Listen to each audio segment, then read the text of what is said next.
चाहिए था। राहुल गांधी जी के बर्ताव के कारण सदन के अंदर संपन्न नहीं हो पाया और इसलिए देर रात तक सदन के बाहर मीडिया से रूबरू होकर आप लोगों से बातचीत करनी पड़ रही है। इतने देर में भी आप लोग आए, उसके लिए धन्यवाद।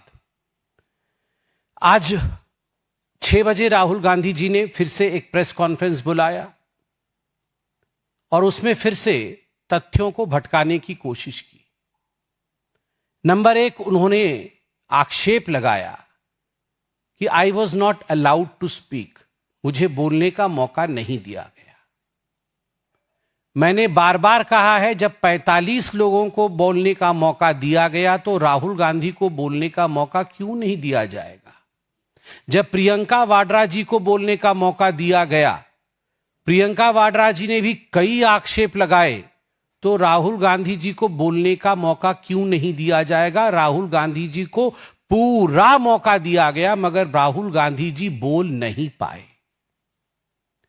राहुल गांधी जी ने यह आरोप लगाए कि किरण रिजिजू जी ने और राजनाथ जी ने उनके बीच में बोला, उन्हें मौका मिला मगर राहुल जी को मौका नहीं मिला। पहली बात, किरण रिजिजू जी ने खड़े होकर 2 या 3 बार जो आपत्ति जताई वो वाजिब आपत्ति थी और वह आपत्ति एक अनपार्लियामेंट्री शब्द इडियट को लेकर था, जो कि कानूनन रूल्स के हिसाब से आप सदन के पटल पे जिस शब्द का प्रयोग नहीं कर सकते हैं, उसको पार्लियामेंट्री अफेयर्स मिनिस्टर के नाते उन्होंने खड़े होकर उसकी स्पष्टीकरण दी। मगर किरण रिजिजू जी की अंगिमा भंगिमा, उनकी भाषा में शालीनता, विनम्रता और बहुत ठंडक थी। गुस्से में नहीं, बहुत शांत स्वभाव में किरण जी ने कहा कि हम आपको सुनना चाहते हैं, यह एक शब्द इडियट आप नहीं कहे क्योंकि पार्लियामेंट रूल के हिसाब से चलता है। रक्षा मंत्री आदरणीय राजनाथ सिंह जी ने खड़े होकर एक ही अपील की। उन्होंने कहा, राहुल जी आप बोलिए, और मैं हमारे सदस्यों से, ट्रेजरी बेंच के सदस्यों से यह अपील करता हूं कि सब राहुल गांधी जी को ध्यान से सुने। इससे बड़ा लोकतांत्रिक परंपरा क्या हो सकता है, जहां सदन के उपनेता रक्षा मंत्री स्वयं खड़े होकर व्यवस्था की चिंता कर रहे हैं और राहुल गांधी जी को ध्यान से सुना जाए उसके विषय में कह रहे हैं। तो राहुल गांधी जी का यह आरोप बिल्कुल गलत है कि उन्हें बोलने नहीं दिया गया। राहुल गांधी जी ने कहा कि मैं बीजेपी या आरएसएस या बीजेपी से जुड़े किसी व्यक्ति से कभी माफी नहीं मांगता हूं और नहीं मांगूंगा।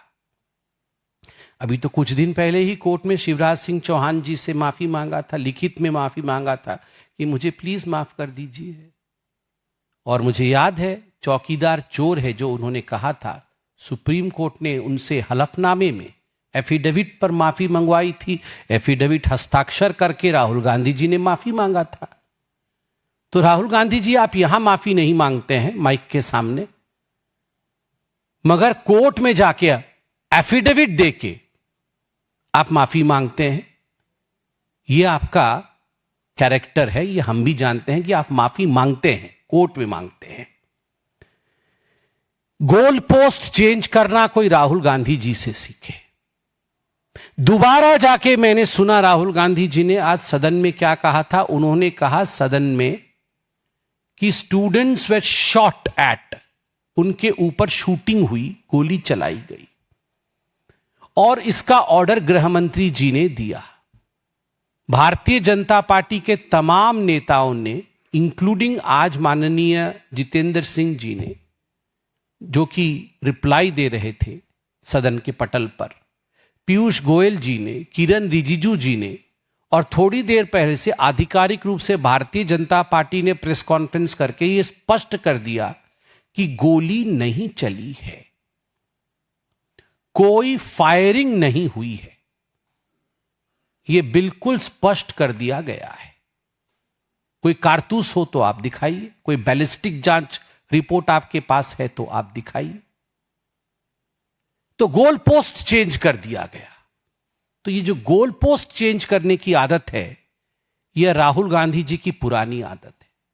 और मैं एक बात फिर से, आई एम रीआइटरेटिंग, मैं फिर से उसे दोहरा रहा हूं कि जिस समय एक भीड़ होती है, एक प्रोटेस्ट होता है, उस समय लोकल एसडीएम जो वहां मौजूद होता है, सब डिविजनल मजिस्ट्रेट, उसके हाथ में यह क्षमता होती है कि तत्क्षणात क्या एक्शन लेना है। अगर परिस्थिति हाथ से बाहर जा रही है तो कितने फोर्स या कितने बल का प्रयोग करना है, इसका निर्णय वो एसडीएम वहीं के वहीं लेगा।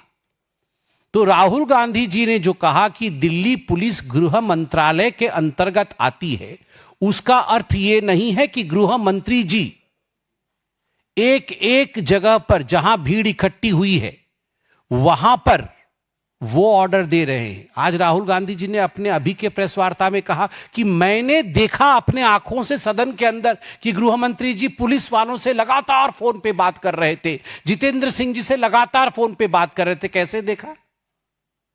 आप गृह मंत्री जी के कार्यालय के अंदर बैठे थे क्या?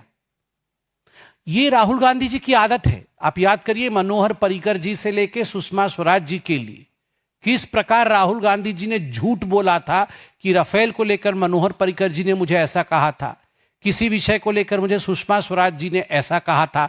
बाद में मालूम पड़ा कि सारी बातें झूठी थी और आज कह रहे हैं कि मैंने देखा गृह मंत्री जी बात कर रहे हैं पुलिस से। कहां देखा? सदन में सीसीटीवी कैमरे लगे हुए हैं, आप बता दीजिए कहां देखा कि गृह मंत्री जी पुलिस वालों से बात कर रहे थे और कौन से पुलिस वालों से बात कर रहे थे फोन पे लगातार? आपने कहां देखा? और जैसे मैंने कहा, एसडीएम सब डिविजनल मजिस्ट्रेट और उससे ऊपर डिविजनल मजिस्ट्रेट, यह निर्णय उस स्थान का वहीं लिया जाता है। यह पूरे भारतवर्ष, केवल दिल्ली का नहीं, पूरे भारतवर्ष का प्रोविजन है। आज जो ऑपोजिशन की गारंटी कह के उन्होंने एक आह्वान किया है कि हम बच्चों को जस्टिस देंगे, न्याय देंगे। देखिए, बड़े स्पष्ट शब्दों से भारतीय जनता पार्टी के प्रवक्ता के नाते मैं कहना चाहता हूं कि हो क्या रहा है यहां। दो पक्ष हैं, पॉलिटिकल पक्ष की बात कर रहा हूं। एक पक्ष पॉलिटिकल गेन चाहता है। राहुल गांधी क्रेडिट चोरी चाहते हैं कि अच्छा, ये सीजेपी के लोग आए, ये जनजी के हमारे साथी आए, उन्होंने आंदोलन कर लिया, ये हम कैसे पीछे छूट गए? ये काम तो ऑपोजिशन के नाते हमारा होना चाहिए था। चलो क्रेडिट चोरी करो। चलो, उन्होंने तो अपना आंदोलन समाप्त कर लिया, वो तो उठ गए, प्रोटेस्ट समाप्त हो गया, एक समझौता हुआ, हमारे नेता उनके नेता बैठे और समझौता हो गया। हमारा क्या होगा? हम पॉलिटिकल और राजनीतिक फायदा कैसे लेंगे? तो चलो, कुछ मुद्दों को उठा करके हम पॉलिटिकल माइलेज लेने की कोशिश करते हैं। तो ये क्रेडिट चोरी और पॉलिटिकल माइलेज का खेल खेलने का प्रयास राहुल गांधी कर रहे हैं और ये पूरे सदन के सत्र में यही करने की कोशिश करेंगे। और अंततोगत्वा मैं आज आपको स्पष्ट रूप से भारतीय जनता पार्टी का राहुल गांधी जी को लेकर और राहुल गांधी के सदन में दिए हुए वक्तव्य को लेकर जो मत है, उसकी स्पष्टता रखता हूं और वह है माफी मांगो राहुल गांधी। माफी मांगो राहुल गांधी।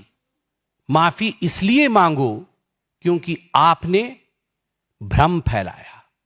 आपके भ्रम के कारण देश में फिर से अराजकता फिर से फैल जाए, इस प्रकार की कुचेष्टा करने की कोशिश आज आपने सदन में किया। सदन में वो फेल्योर हुआ तो अब आप बाहर कर रहे हैं। ये चलेगा नहीं। राहुल गांधी जी, आपको माफी मांगनी ही पड़ेगी और हम सब जो देश के हित में काम कर रहे हैं, हम सभी कहेंगे माफी मांगो राहुल गांधी। एक पक्ष क्रेडिट लेने की कोशिश कर रही है, पॉलिटिकल माइलेज पाने की कोशिश कर रही है, वहीं मोदी जी की गारंटी कि मैंने कहा था मैं सिस्टम ठीक करूंगा, परिश्रम करके किस प्रकार से उन्होंने टास्क फोर्स बनाया। टास्क फोर्स में देश के दिग्गज लोग शामिल हैं, हर फील्ड के लोग, टेक्निकल फील्ड के लोग, एजुकेशनल फील्ड के लोग, पुलिसिंग फील्ड के लोग, आईबी के डायरेक्टर, पूर्व डायरेक्टर भी शामिल हैं। तो इस प्रकार से एक पुख्ता टीम का गठन आदरणीय मोदी जी ने किया, टास्क फोर्स। सांसद प्रवक्ता राहुल गांधी के प्रेस कॉन्फ्रेंस का जवाब देते हुए साफ तौर पर कह रहे हैं कि राहुल गांधी को माफी मांगनी चाहिए, क्योंकि राहुल गांधी ने गलत बयानी की, राहुल गांधी ने देश के युवाओं को भड़काया। उन्होंने संसद में कहा कि शूटिंग के आदेश दिए गए, जबकि ऐसी कोई बात नहीं की गई। और यह भी सरकार की तरफ से सफाई दी गई, बीजेपी की तरफ से सफाई दी गई कि जब राइट लाइक सिचुएशन होती है, जब प्रोटेस्ट होते हैं, तो स्थानीय लेवल पर जो अधिकारी, एसडीएम लेवल का अधिकारी होता है, वो ऑर्डर देता है, सीधे सीधे गृह मंत्रालय से ऑर्डर नहीं जाते हैं।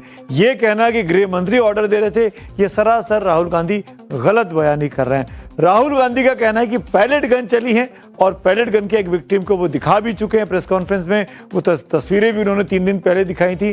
तो राहुल गांधी ने क्या जानबूझ के लोकसभा के पटल पर शूटिंग की बात की और बाहर निकलकर पैलेट गन की बात कर रहे हैं, या अंदर वो गलत बोल गए, गलती कर गए, चूक कर गए, जिसको अब बीजेपी उनसे माफी के जरिए उनको घेरने की कोशिश कर रही है।